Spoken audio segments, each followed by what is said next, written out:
Alright, so let's get summertime. We got warm weather developing. Basically now, since we're past, most lakes past the post-spawn phase, some lakes you still have them in that funk, which is terrible because the fishing's always subpar, like Macintosh. But basically I'm rolling with two rods nowadays. I'm rolling with a punch rig and a frog. Basically the only confidence base I throw in the summer. I'll mix a jig or a swim bait in there, but most of my big fish in the summer come on either one of these. Was it a couple days ago?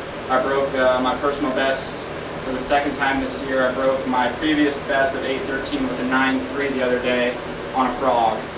So, and that fish was pre-spawn still. So there's still some lakes that have them pre-spawn. I don't suggest targeting pre-spawn fish.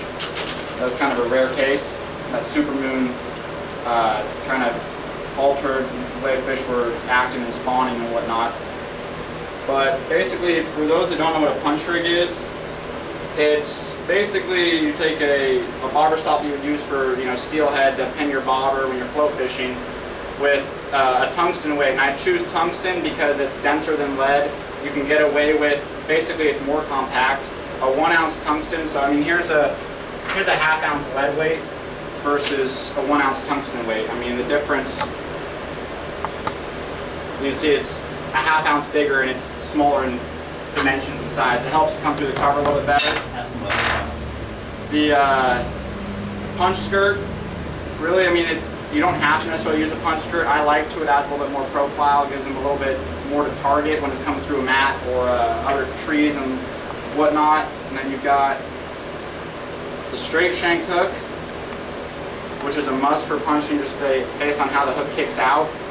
This is a Gamakatsu heavy cover flipping hook. You will not bend this hook out. If you bend this hook out, then you probably just lost a state record. And then basically any sort of creature bait. So the key with this whole rig, I'll cut it off and retie it on here. So you got your bobber stop, you slide it up on the line, slide your braid through the tungsten weight. Take a punch skirt, tie it on. I'll just grab one side.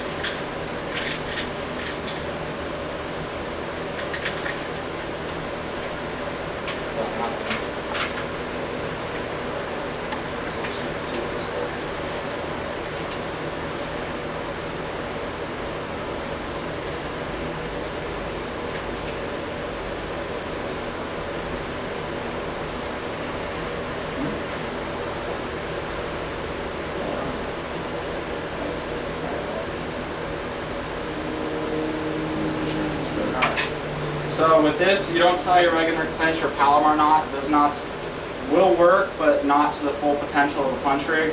What you do is you're going to tie your Snell knot. You come through the top of the hook, so towards the eye, or towards the point of the hook. Come down, you're going to make a loop. You're going to pinch the loop, and there's a little bait keeper on here. You're going to wrap around the bait keeper 4 times. Don't try to when you're wrapping, don't try to get the wraps on top of each other. And then you're going to take it and come back through this loop you already made. Pull your tag in through there and then pull the main line to cinch it. And you want to cinch it above the bait keeper. And what's going to happen then is when this weight comes down, this is the whole part of the rig, it is essentially going to kick that hook completely sideways. Which in theory, what happens when that fish eats it and you swing, whoops. When you swing, it's going to hook them right in the square roof of the mouth in the meatiest part, and it's going to be they'll be less likely to shake the hook unless you catch a little 1-pounder that wants to fly off the hook on Macintosh. But for the most part, it's a pretty high percentage hookup. And then you're going to take your plastic. This is just a standard 4-inch Berkeley chigger craw. Come through the plastic a little bit, just like you would normally Texas rig bait. It's a little bit different on a straight shank. Pull through, put it back on the bait keeper. And then come back through. Basically, you don't want to come all the way out of the bait because the fish is going to collapse it enough. I mean, if you try to pull your point out of here, you're basically ruining the whole weedless aspect of it, of a punch rig, because you're throwing this in the nastiest cover you can find. And then basically, take it, cinch down your power stop, and you're good to go. So tackle I'm throwing this on, this is a 784 Dobbins. It's rated up to an ounce. You know, I'm throwing an ounce, it can easily handle, I mean, the tip, I don't want to put it in the ceiling fan or put anybody, so. You're clear. I mean, even at an ounce, it barely really moves the tip. And the thing with this rod is it's got a fast tip, but it shuts off real quick and you're in straight backbone. And yarding those fish out of cover before they can get their head back down into it is vital.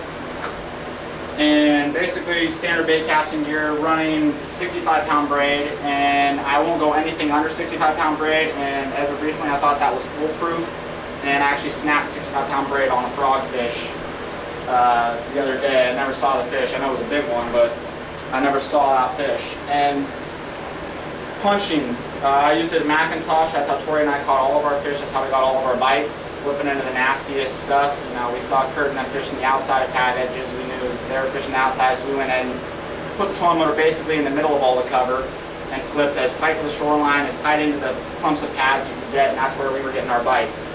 Other lakes like Lake Terrell, even in April, you wouldn't think you have to throw 1-ounce weights in April to catch fish, but Terrell, for those who haven't been up there, has no docks on the lake whatsoever besides the 2 public docks that people fish off of. Otherwise, it's all pads, beaver dams, down trees, and then reeds. And basically, all the dead reeds over winter will go to wherever the wind blows and create mats. And you'll have basically this layers of mats that can be, you know, that tall, where you can't pitch the bait through there. And when that sun comes up really high, those fish are going to the deepest, nastiest cover they can find to protect themselves from all the sunlight. Since, you know, bass don't have eyelids, they're, you know, protect themselves from the sun. So what we were able to do was we saw a guy in a bass boat. We were out in there in a little 7-foot boat, and saw a guy in a bass boat. He was fishing the outside reed line, not catching anything. We said, you know, I'm in a smaller boat, so I don't really care about doing damage to a little 7-foot boat like that guy does, a $60,000 Skeeter. So we put our boat way up in the cover, into these mats, and basically the mats under them have about 3 to 4 feet of open water. So you're not really fishing, you know, obstructions underwater. You know, there's every once in a while you'll find a log under the mat too, and that's exactly where those fish are going to be positioned. And you pitch it through the cover. Now obviously I can't really pitch it in here, but it'll go through the cover, and if you drop it right on the fish's head, 9 times out of 10, the fish is going to eat it just out of reaction. I mean, if you're throwing a 1-ounce weight, that thing's coming through at Mach 2, and those fish really have no ability to really decide when they want to eat it or not. It's not, you know, you pitch a jig under a dock and they can just sit there and look at it. That puncher comes through, they have a split-second decision whether they want to eat that bait or not. And if you don't get bit on the initial put through, I usually pull it up once or twice through the mat, all the way to, you know, the bottom of the mat and let it fall back down. A lot of times you'll get bit on that fall again, because you'll have fish that'll hear it come through the mat, and they'll see it hitting the bottom, and they'll come over for a little bit and come over and eat it. You can basically put this bait where no other bait can go. You know, it's not your typical jig where you have a weed guard that's, you know, can collapse on timber or whatnot. For the most part, you won't snag this up. And when you do go into lily pads, I don't know if you guys have tried this, you guys probably have this, when you get hung up in the lily pad, your tendency is to kind of rip it out of there. The thing you don't want to do is rip it out of there. You just kind of want to slowly pull on your rod and it'll kind of slither through. The more you rip out, these hooks are super sharp, and the way you have them, the baits pinned on there, you'll go through packs and packs of plastics in a day. This is where pouring your own baits can be kind of helpful, because we went through, I think, 26 beavers that day on Terrell and just remelted them all back down. But, I mean, it was, because we talked to that guy in the Skeeter, and he caught 1 fish for 3 pounds that day. And Ryan and I, in 6 hours of fishing, had 17 bites. We only landed 9 of them because Ryan has a tendency to make pitches where you really shouldn't. I mean, he was pitching 30 feet back into mats and getting bitten, and having to basically try to water ski 4-pounders 30 feet out of open, and on top of mats and open water, and you know, just don't have leverage in getting them there. So I mean, we only put 9 in the boat, but our best 5 that day went a little over 23, around 24 pounds.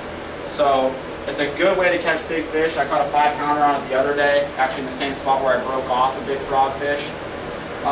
Matted grass, it works well going through lily pads. One thing I will say, if you know a lake like say Chambers or Macintosh, those lakes that get choked with lily pads, if you go out there early enough in the spring and know where every one of those like down trees or laydowns are, where those pad fields emerge, If you have a way to mark it on a GPS or something, I suggest doing it, because what will happen is when those pad fields will come up, is you'll have that log marked, and instead of having to fish the whole pad field, you know exactly where that log is under that pad field, and 9 times out of 10, that's where that largemouth, or even, you know, I don't punch for smallmouth, but I've heard guys doing it on weed lines, but 9 times out of 10, that's where that bass is going to be sitting, is where there's that, you know, added piece of cover under already that mat of vegetation.